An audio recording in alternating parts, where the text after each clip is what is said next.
Hello, everyone. It's great to be with you all today. I'm waiting for one of our keynote speakers to join. I don't know if she will make it immediately, but I think we've had some technical issues. But let me start and welcome you all to the session. It's really wonderful to have everyone with us. First of all, I want to say that you will have an opportunity to ask questions. There's a Q&A box that we will keep checking, a live Q&A box. So please send us your questions, and Charlotte, Dee, and I will do our best to answer and engage with you in this debate. I'm very excited to talk today to you about ESG. So ESG is an all-encompassing theme that is developing. It stands for environment, social, and governance. As I see it, it's an umbrella theme that companies are determined to show the lead in terms of values, principles, aimed at creating a more equal, more environmentally friendly world. And this theme is really being picked up on in a big way by technology companies. And today, so we're going to talk about this ESG theme and technology companies and what they're doing in that space. As I said, it's kind of a banner for responsible corporate citizenship. So my name is Nasser Ali Khassane. I'm a partner in Evershed Sutherland. I lead our TMT, technology, media, and telecom sector globally. I'm based in Dubai, and I work on a number of regulatory and dispute issues in the technology space. I have with me Charlotte Walker-Osborne, who heads our international technology subsector, which is a massive part of that TMT theme and TMT sector. And with that, I want Charlotte to say first a few words about herself, and also while we hopefully wait for Dee to join us, maybe say your own thoughts in general, Charlotte, about the theme of ESG and how you see it, particularly with your leadership role in the technology sphere. Sure. Well, hello, everyone. It's nice to be joining you today. As Nasser mentioned, I'm Charlotte Walker-Osborne, and not only do I sort of head up the technology sector and the artificial intelligence practice, but my general legal work is helping either technology companies with their contracts and their deals and their how they embed products and services, but also helping the customer side with their deals, buying or procuring from technology suppliers. And I work very closely with Nasser and his team across the region and globally, but I'm based in the UK, but very much looking at the global sphere. So initially, yes, Dee would have spoken, but let me start with, I suppose, as Nasser says, some of my thoughts in this area. Hi, Charlotte. I'm here. Look at that. Right on time. Absolutely perfect timing, Dee. Right. All odds with talking about technology. Yes. Dee, you know how to make a big entrance. We're just about to introduce you, but so thank you for joining. Late, so Charlotte we did some of the intros. Charlotte was introducing herself and talking about ESG. Go ahead, Charlotte. Yeah, well, look, I was going to introduce the topic, but I was going to ad-lib. So since you're our keynote speaker, I can come back with my thoughts afterwards. Why don't we let Dee introduce herself, Nasser, and get straight to the keynote, if that works, Nasser and Dee? Absolutely. I mean, it's a great pleasure to have you with us, Dee, and I'll let you introduce yourself. I just wanted to tell the people with us that we're very, very lucky to have you. I don't know which parts of your CV to pick up because there's so much. So you're an experienced leader and chair and director and CEO. You've had about 35 years experience. It started, if I get my chronology. You need to highlight that part now, sir. You gave me that. Yeah, I wasn't sure. You started very early. You started very, very early. I know. Yes, I was a baby when I got started. Yeah, exactly. I started at the age of 5, and then you had 10 years in technology in California.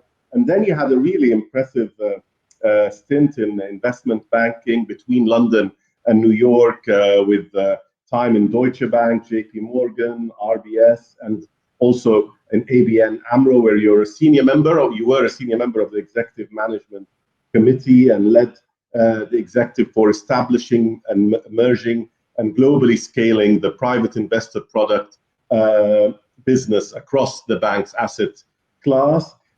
Since 2006, I believe you've been pursuing entrepreneurship and have established 2 successful independent firms.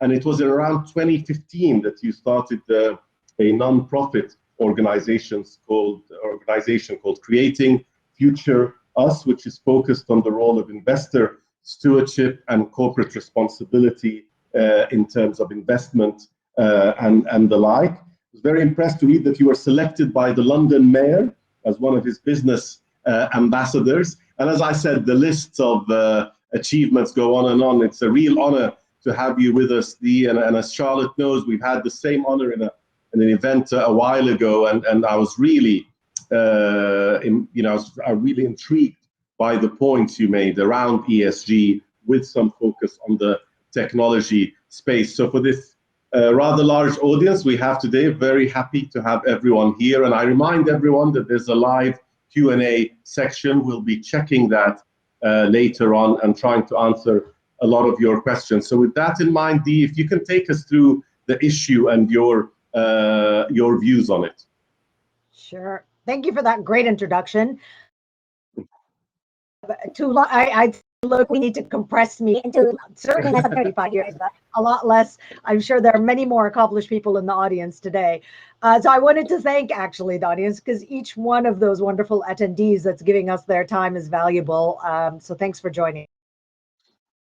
So I guess I'll start by saying, like, why is this topic important and why now? And I'd say it's because tech is becoming a dominating force. It's our new home. So we learn, we work, we socialize, move around using it.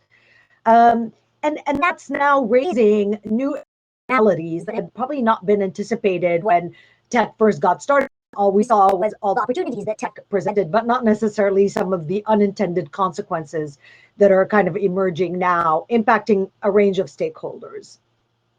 So let me take a few minutes to outline a few, I'm sure many of the audience and you guys are probably well aware of some of them, but I will just outline a few that are affecting us at various strata, I would say, of concerns as countries, as societies, and as human beings. So if we start up when we talk about geopolitically, there's a huge jockeying taking place right now in and via tech, be it in space, cyber, bio, or autonomous warfare, or even the supply chains of critical components for tech. Countries are trying to exert dominance in this new battlefield. And for now, there's very little internationally coordinated governance on these fronts. So even if you take space as an example, there's still very little that's internationally, there's some very light coordination, but there's no governance that governs space internationally. In addition, you have developments in these areas that are increasingly undertaken by private firms. So there's this strange merging between a private and public purpose for these firms, which poses considerable concern for potentially unintended incidents and for these hybrid private firms that can become targets of such warfare. So we're kind of entering a new world that way. And next, I'll talk a little bit about the societal aspects. Depth of that, because I'm sure if we did, we'd be here for a few hours. So I'm just going to kind of do a light touch across the top. But initially, for instance, political ramifications we saw in the States. You see it not just in the US, but most obviously probably in the US. Political ramifications such as misinformation, continuous surveillance, microprofiling, the ability to influence electorates are the more widely recognized effects of some of the new technologies. To also have things at the consumer and individual level, such as CRISPR and it has incredible potential for good, but also you can imagine where there might be more malicious pursuits of it. As is somewhat, along those lines of kind of consumer and individual, you see targeted advertising that's right. Another area is the future of work, as more tasks than replaced with technology, now accelerated by COVID, of course. There are few ways to reskill at scale a wide range of capabilities, education. So we're still trying to figure out, we know that it's coming, we've known it's coming for a while, but there's really very little, again, coordination or any kind of proof of concept out there up and running to at scale reskill people for a digital future. Moreover, tech jobs themselves employ far less than their industrial counterparts. So you have also rising AI competence, which itself, a lot of things we thought people would do because we thought programming could be done by people, but turns out AI can program itself. Thank you. And so you see that kind of probably the best example of that is in the auto industry, where Tesla has a fraction of GM's workforce. So yes, you are getting the technology, but the jobs are actually to shrink unless there are a lot more tech companies. And I mean, they replace all the industrial companies plus some multiple of that.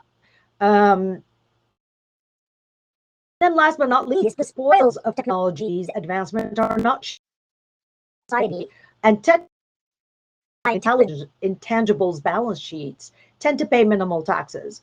So this combination of things could sow this instability in the coming decade. And I'll touch a little briefly on another area which is important, which is the economic and investment front, because that's an area we all operate within. So finance and investment is itself on a trajectory of pretty significant change due to tech throughout its value chain, whether it's for central banks, pension pots, individual investors, or intermediaries. As you probably kind of recently heard about, is there's cryptocurrencies and the decentralized finance model.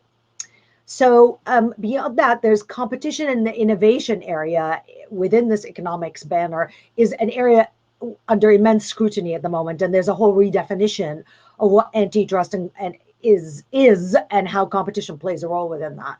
And that's now focused on the big behemoths, tech behemoths that are hoovering potential competitors and younger successful startups in a winner-takes-all model. Tech companies have also done incredibly well in this crisis, and not surprisingly, governments who have taken on massive debt due to COVID will have them squarely in their crosshairs. That's obviously whether it's through antitrust or the new global taxation announced over the weekend, or new regulations that drive business model changes such as breakups.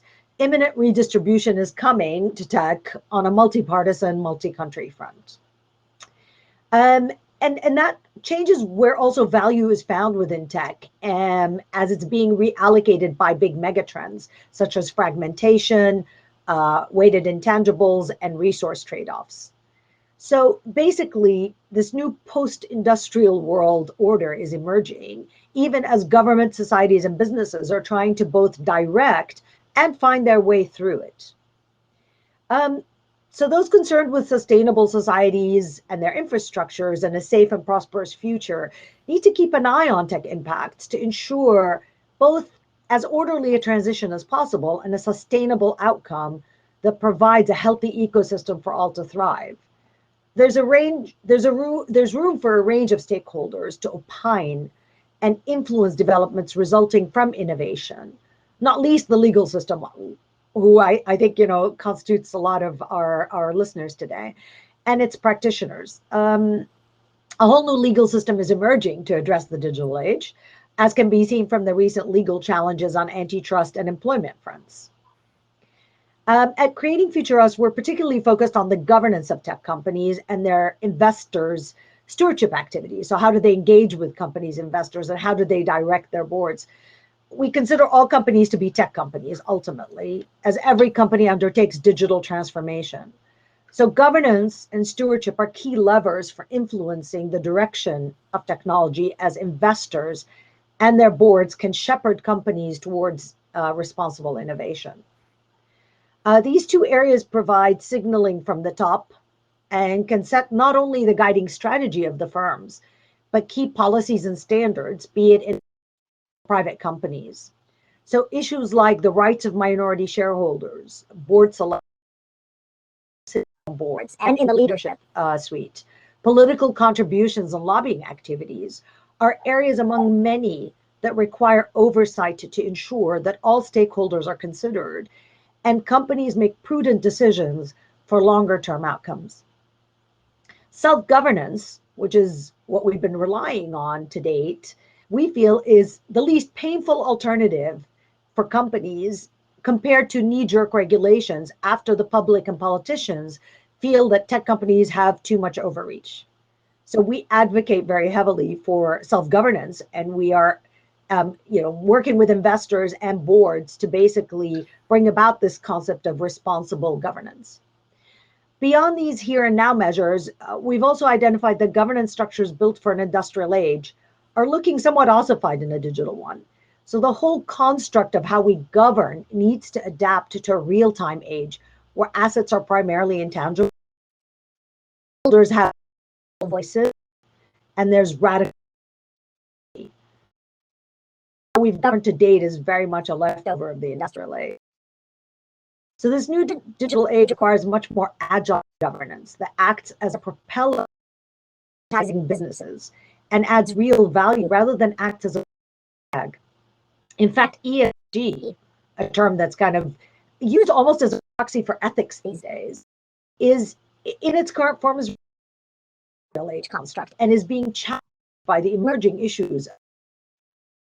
It's why we're working called digital age ESG. Another area that digital ESG throws up is taking a trade-off approach to the analysis of ethics and externality.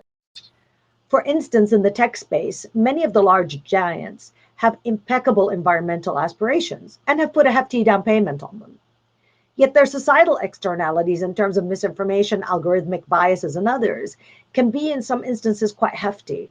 So how do investors and stakeholders weigh up companies who do beautifully on the environmental front while causing societal pollution? There's much more I can go into, but I think I'll stop here and turn it over to you, Nasser. But I welcome questions, engaging discussion with my expert peers on the panel. Thank you so much, Dee. I mean, exactly as we introduced it. I think there's a bit of echo. Okay, I think it's better. It is, as Charlotte and I have been saying, it's kind of the fabric of corporate responsibility now. It's sort of encompassed in all the various facets of ESG, and you've done a superb job of taking us through a journey of that. So I'm really pleased with all that you've surveyed to us now. But just one question I would say, because it's such a wide area, and you're in the field advising companies in that space. Have you seen best practices that you would highlight in terms of companies taking this on, in a particularly effective way around sort of the whole, the various facets of ESG? So that's such a good question, and such a, so we started this thing called the governance toolkit, where we're trying to kind of look for those exact same things and highlight them. And I would say it depends on what you consider good, right? Because even within good, there are shades of goodness, right? So there are some people who are doing more innovation in governance, I would call it, which can ultimately become good if trialed over time. So I'll give you an example. Facebook did this thing called the Content Oversight Board, right? Where it separated the governance of content away from the corporate governance of the firm and supposedly made it independent. Whether it is or not will be proven over time. But that's a very interesting innovation in the governance structure, is if you have something within your firm that's super important and has a big impact on stakeholders, how can you spin off that governance into an independent body that isn't affected by profits and losses in the business, for instance, right? That it can be truly independent of the voices within the business that want to maybe hijack some of the conversations. So that's one area where you see there's potential for something like this to become good in the long term, is that companies start to innovate like that. Some of the more interesting, obviously diversity on boards has had a lot of focus, and actually tech companies are trying to make impacts on that. Some more successful than others, I would say. Where I've seen the most success is where companies have the most diverse voices surrounding them, right? Where they're not actually, one of our biggest problems with industrial age governance is it's a few gray heads sitting around a table, maybe 6, maybe 8, depending on the size of the company. And they are kind of the oracles of the, where the future direction of the business is. But we now know that that's not how the world works, right? There's so much crowd intelligence out there. And the question to companies is, how do you actually access that crowd intelligence in the most viable way to actually set the direction of your business and constantly kind of adjust as the world continues to change at a super fast pace? So having 4 or 5 people, no matter how they're smart, sitting at the top of the pyramid, so to speak, can never really give you the kind of ultimate, let's say, intelligence that you need to access. Thank you very much. Yeah, absolutely. That's great. Thank you. Thank you, Dee. I think Charlotte, picking up on the themes from Dee in this regard, I think if I can, maybe I have a number of examples in that space, but I mean, just if I can start with you, some of the trends you're seeing with tech companies around the ESG banner and what they're focused on. Sure. Yeah, absolutely. So I think the first point is, what do we even mean by a technology company anymore? And there'll be a number of companies in the audience who are a digital company, even if they're not a technology supplier. Every company is digitalizing, but yeah, I think, so what are we seeing technology companies doing, or companies that have technology at its heart? Well, I think if we take a step back, probably, and then come forwards, I think what we're seeing, and Dee, you and I were discussing about this before we came in to talk today. We spoke, 6 months ago? What we're seeing is companies actually embracing this a lot more. It's still at the start of a journey, but I think in the last several months, I think companies and governments recognize it's an important topic and are putting it front and center. And I was sort of very interested in Saudi sort of coming out front and center with the amount of investment that it has put into ESG projects. Pretty impressive, actually. So at a broad level, I think we're now seeing people have signed up to some early laws and governance ideas around ESG with UN and other principles, but are now saying, right, what do we need to do? So the technology suppliers, the traditional bigger suppliers, I think have known that they needed to grapple with this sort of in the last sort of several years, and are focusing a lot more now. And if we look at the principles of ESG, again, I think Dee, you and I talked about, there are a number of pincer movement sort of obligations that are coming on them. Consumers are demanding that they have sustainable, energy efficient, ethical products and services, and that's a real sea change in the last year or two. Consumers are at different journeys across the globe with what they expect or need from their human rights or their privacy, but everyone is thinking about that. What does that mean to me? And technology suppliers have had a real change in their approach to that, in my view. And I think in terms of governance, I think it's being demanded both by laws and internally, and Dee's touched upon this getting the right balance of who is inputting into the decisions. And I'm afraid, from a diversity and inclusivity perspective, that the laws are almost forcing this. And in a way, I think it can be difficult. It can be recognized that it's difficult if you have a pool that is not diverse and inclusive in terms of talent. And if you look at certain areas in technology or telecoms or artificial intelligence, it may be skewed to a less diverse workforce, but people are being forced by the laws to look at that. So if I look at, for example, and we've talked about this before, the EU bloc coming out very strongly with its laws around artificial intelligence, and a number of countries around the world having similar or different laws, but all with quite similar principles around ethics and having a diverse workforce because of the concern around bias. I think what technology companies are doing is recognizing that they have to embrace this because these laws are coming in shortly. I mean, the EU law, I suspect, will come in sometime next year, but it's working its way through the kind of final forms being published, etc. I mean, I'm conscious, we've only got another half an hour. We could talk endlessly on that, but I think on the tech company side, they've been embracing it and recognizing that it is actually a really good profile point. And hopefully at Ethos and their culture, they are keen to have it happen, but that consumers want it to happen and laws are changing that say you have to have it happen.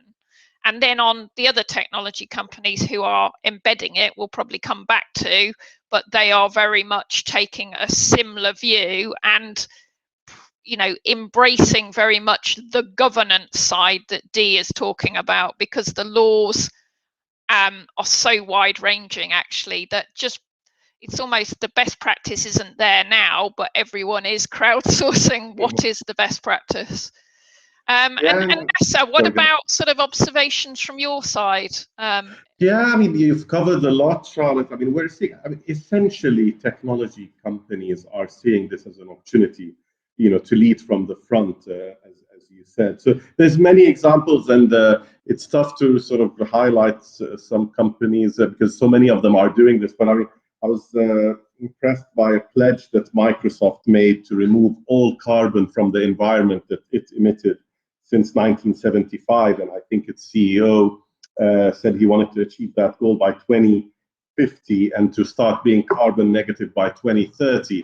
And that's one example, and many other leading companies have taken that position. So and I think some of them are now appointing chief environmental officers and really committing to that. And also something we're seeing, with the ramifications of COVID. I mean, and so many doing what we're doing today, video conferencing and increasing use of data and systems. I mean, there's been linked to that a proliferation of data centers around the world. So it's one of the fastest growing areas in terms of construction and real estate. And within that, again, the leading companies taking some major positions to ensure in the way these data centers are built and the way they consume energy, that its focus on is essentially on clean energy. So I'm seeing a lot of activity in that space. Just on something, I mean, a theme that we're really covering here, which is the workforce and diversity and inclusion. I've seen a lot of our clients in this space, a lot of technology, media, and telecom companies really trying to take the lead in this and really push the message that they want to deal with suppliers, with law firms, for example. I mean, I'm sure we have a lot of lawyers watching us today. This is becoming real. So, I mean, I attended, and I think maybe you were there as well, Charlotte, a speech by the General Counsel, Nassim Abu Khalil, the General Counsel of Nokia, and he was saying that it's an absolute requirement now. So to be on the Nokia panel of law firms, the number one criteria is that you showcase diversity and inclusion in your workforce and in the lawyers working on their assignments. So this, I think, is going to grow and grow, this type of focus. And we know another company does basically a survey that gets extremely granular, actually looking at basically on all their matters, the gender diversity and the background diversity of the lawyers working on those topics. So there's going to be a lot of focus on that as we as we move ahead in this. Another one, I mean, Dee, you've mentioned a great example around social media. I think social media regulation is going to be a huge issue, and in terms of governance, in terms of the the governance aspect of ESG, there will be there's a lot of discussion. How much do you regulate social?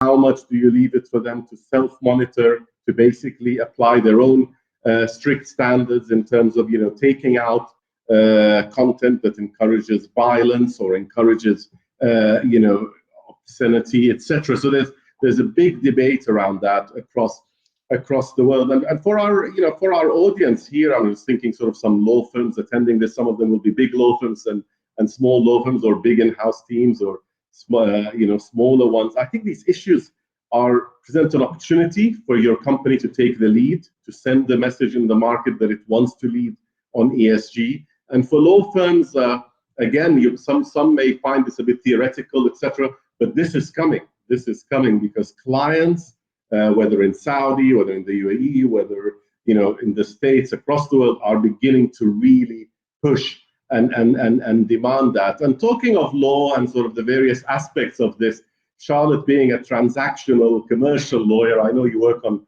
many interesting deals and issues. In which ways are you seeing this come up in terms of contract drafting and clauses and the way tech companies are pushing those issues in their contracts? Yeah, it's a good question, and it's a timely question because, again, I would say probably in the last 4 months, so probably this year, there's been a major focus now, probably driven by people, companies that are more ahead on these issues, and also law firms also helping their clients drive compliance with I think a number of areas. So the first area is, I'd like to come back to investment, but the first area is when buying a company that has, the potential to cause issues from an ESG perspective, or when buying a company that actually has great ESG credentials. We're seeing a lot more clauses around that in the corporate kind of paperwork, but more importantly, we're seeing a lot more due diligence much earlier than that, and investment decisions are being made on that basis. And it will be interesting to see, as reporting gets more sophisticated, the link between what is invested in and ESG compliance, but statistically they are saying that there's a lot of value in ESG compliant companies, or companies, compliance is a strong word, companies who have that at their heart. So one is due diligence. We're seeing, and we're helping clients with what does good due diligence in this area look like. Two is then some warranties, some clauses to almost ensure that what the DD, the due diligence, does is actually enshrined in the contract. Those are very key things. But that's being embedded not just into corporate deals, but into day-to-day contracts. So I act, as NASA knows, for both artificial intelligence suppliers, but also the customer side. And I've drafted quite a few of their global templates now. And a lot of the customer warranties are, well, how are you ensuring transparency?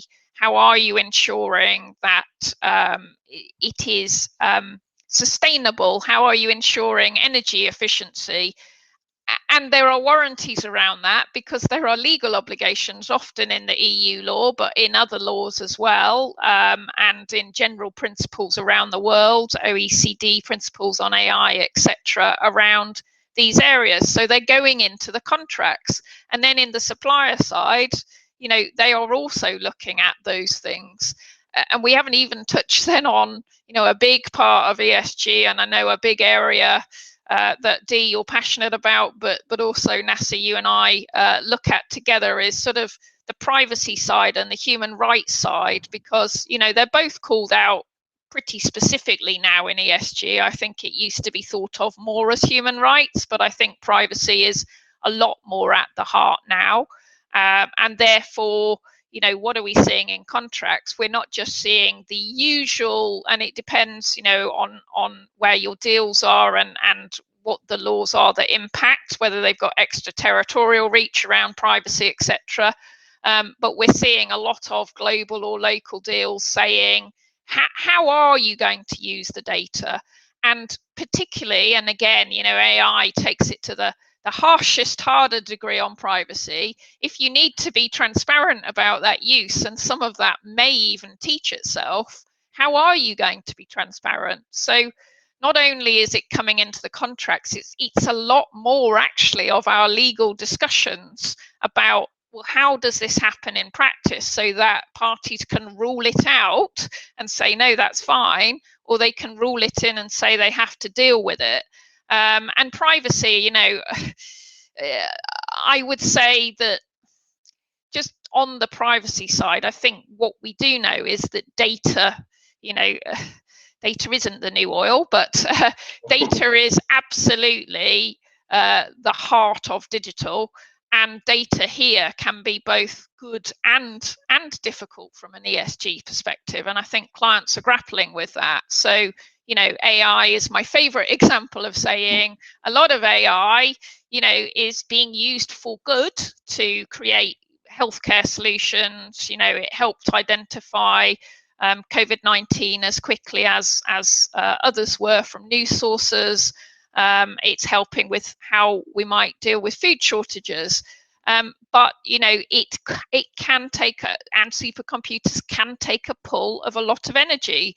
So a lot of focus on those supplier side is, well, how do we, like you say with the example with Microsoft, how do we create carbon neutral or even carbon negative solutions? And so a lot of our discussion and helping clients is actually bringing those ESG principles to life in the deals and deciding what needs to do and happen to future-proof it. And that's where we get talented people like Dee, who help us with future-proofing what is coming down the line from a governance perspective. And I'm just wondering, Dee, NASA, Dee and I, we've spoken about, you know, if investment decisions have or are beginning to have, and I think you would say beginning to have ESG more at its heart, is that more difficult where there are dilution of shares, or, you know, what are we seeing in terms of who makes the decisions, Dee?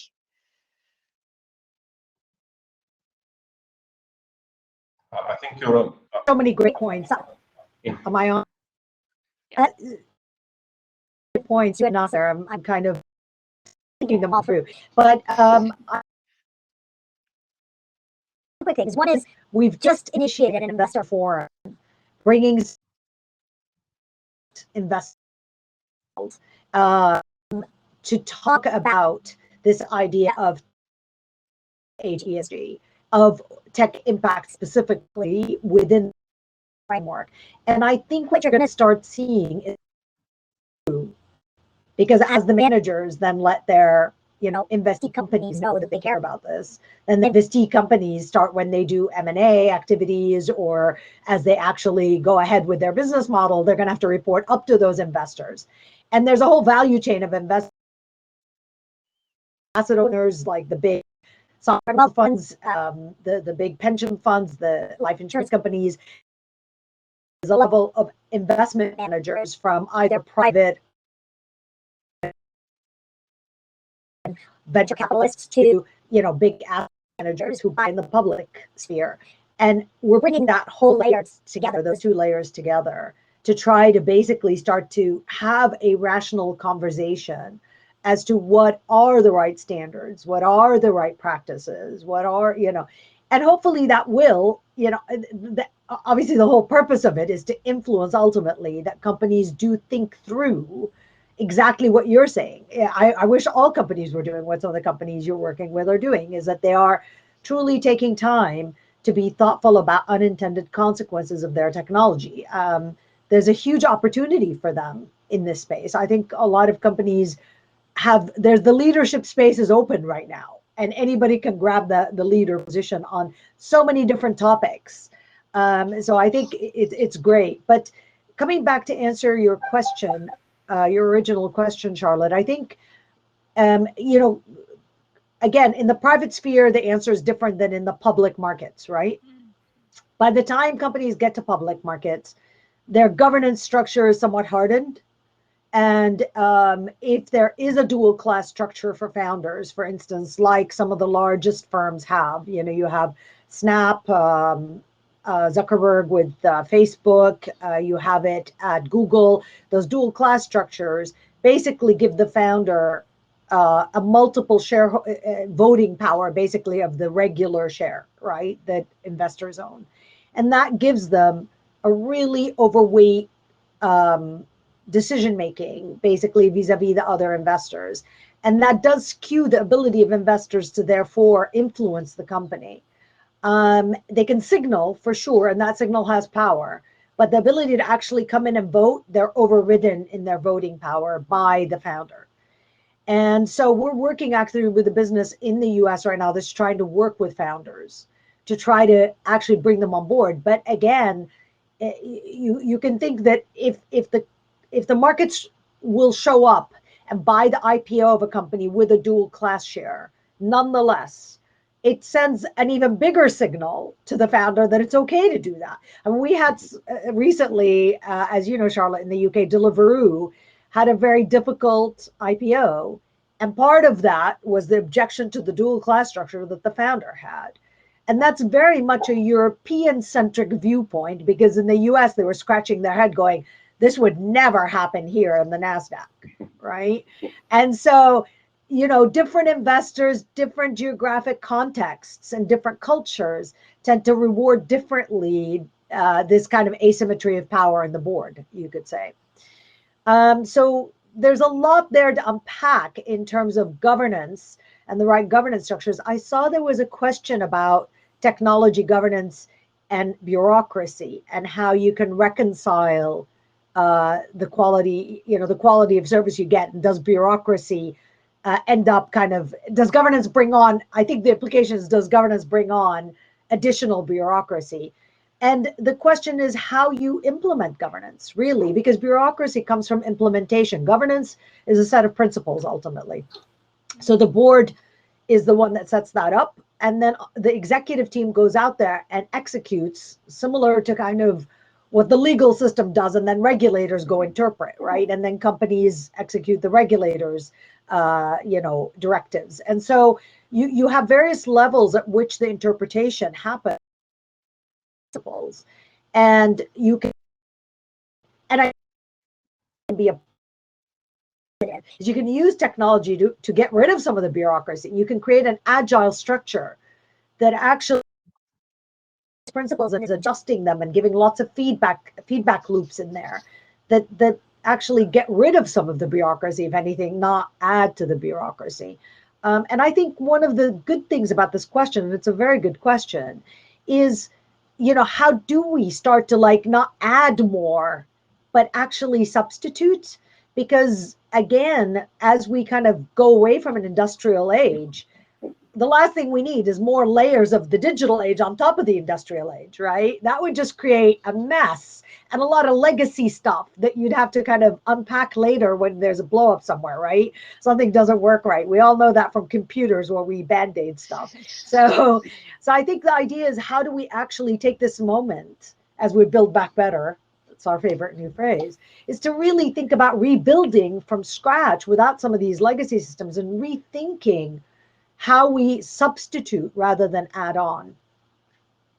That's actually that question from Ahmed. I think it is. I thought is excellent, and you've done really well to look into that. This whole issue, we're seeing it in terms of governance and more requirements around, you know, important things like KYC, AML, etc. That at times, you know, is it, you know, is this leading to more bureaucracy, etc.? And it really shouldn't, because what it's all about is actually more information and more you know, best practices in that space. And I think there, I mean, just to add, I mean, it's essentially I'm saying what you're saying, Dee, and I don't know if Charlotte would want to talk about that as well. I think it's a legitimate question that bureaucracy could increase, but I think the issue is that technology, and here I'm not talking about just technology companies in terms of what they do themselves, but actual technology that they develop can really help in that space. And Charlotte, I know we as a firm have a lot of products that help, but I think technology is really important here to work, to adopt solutions that will make, compliance with certain governance frameworks, etc. Or we talked about social media monitoring, etc. A lot of these things require technological solutions. So Ahmed is right, so that this doesn't become more bureaucracy when you want, the economy to be agile and you want startups to be able to operate and get going quickly and not to be, encumbered by just too much bureaucracy. Any thoughts, Charlotte, on that, and maybe sort of just generally on how tech can improve the sort of ESG deliverables? Gosh, big questions. Good question from Ahmed to take us here. Well, I think what we are seeing is, and we talked about, is there a best practice? I think what we're seeing is companies saying, what is my risk appetite towards this area? And to Dee sort of saying, build back better. I think a lot of companies are stripping back from this detailed compliance with law and saying, let's look at the principles. Let's look at if we do things very well from our own principled view that reaches certain sort of criteria across a number of countries, then our governance should follow. And if I give an example, we've been working with a pharmaceutical company, a global company, who has been embedding, they've always used quite a lot of machine learning, but now they've been embedding even more and obviously artificial intelligence into things like drug discovery, but also into their back office. They're highly embracing it. And they have really started with those high level principles of, how is it sustainable? How do I get it to be ethical? How is it transparent? And they've taken that, and to your point, they've deployed a self-built solution that says, answer these questions that will take you to, this is a low risk area. These people in this business can take a view on whether to embed it. And these are the small number of rules that you need to do. There's no personal data, or, we know it's not going to be high on in terms of any bribery or corruption risk, or in terms of high energy consumption. And they've taken it and they've sort of taken it to one side and said, lower risk, slow sign off. But, there are, and in many laws now coming, there needs to be, particularly for financial institutions, that kind of principle of oversight at a senior level for some of this technology that drives ESG. And they're sort of answering the questions of saying, is this a high risk area, as some of the laws ask you to do? Does it have an impact? Let's take autonomous vehicles, which I know Saudi and is looking at, etc., doing more around. How do we ensure that there is oversight at the right level? How do we ensure, if we're building those solutions, that we are complying with the law? How do we ensure, if we're adopting them as a government, a law firm, any company, that we are, and it's not about box ticking, but we are going to comply with those key themes? So governance can be really, really multi-layered, but I think what we are seeing is people saying, what is my data strategy? What is my strategy around energy? What is my strategy generally beginning to be around ESG? And Dee, Nasser, I wouldn't mind both of your views on that from different angles. Maybe come to you, Nasser. You've got a lot of, your client partner for a lot of clients who are global, often in the technology space, but customer side too. I see really in the last 8 weeks a lot more discussion at board level around this area. Is that what you're seeing as well? And I think therefore governance is beginning to have to change and is changing. Absolutely. I mean, I'm seeing it come up more and more across our practice globally, and with a number of our clients, and driven really again by just to echo a theme that we're building on. This is becoming a reality. I don't know if you saw, Charlotte. I just managed to see it this morning, which is quite topical. I managed to see a report on the UK government. I think has announced that to win major contracts with the UK government, you have to commit to certain net zero, certain carbon reduction initiatives, and it's very specific, etc. So that's the trend. So I think a lot of what we're seeing, yeah, definitely on the board. I mean, we mentioned sort of the environment angle, but then on the governance side, very much an issue, and then on the diversity and inclusion, as we mentioned. But this needs, I think, this all, as I see it, is an interesting area and needs a lot of innovative thinking. I think sort of whether it's government leaders or corporate leaders, how you take all that's happening in terms of technology innovation and change and try to really develop new ideas in terms of making the economy work better, making sure, I think Dee touched on that, as you advance in AI and technology, you don't keep losing jobs, because we want, with this, sort of new phase of economic advancement, to make sure that there are great job opportunities out there. Dee, any thoughts? It's more hope, I would say, but I'd say you're right that there are, I think it's a broad area, and I have to really be able to get your arms around this. But look, in every business, there's going to be a different emphasis, right? If you're dealing with a lot of data, that tells you something. If you're a social media, slightly different concerns. If you're a product company, you have a different. If you're a media company, a pharmaceuticals company, a sectoral this, if not even an individual within its sector. So you're right, Nelson, that a lot of innovation has to happen here. We're at the beginning of this innovation journey, where for the moment you get kind of little bubbles of innovation happening. We're all trying to kind of get our arms around that. That's our governance toolkit and what you're looking at in terms of best practices. And then the question is, how do you get those little mushrooms to connect the framework of standards of some sort?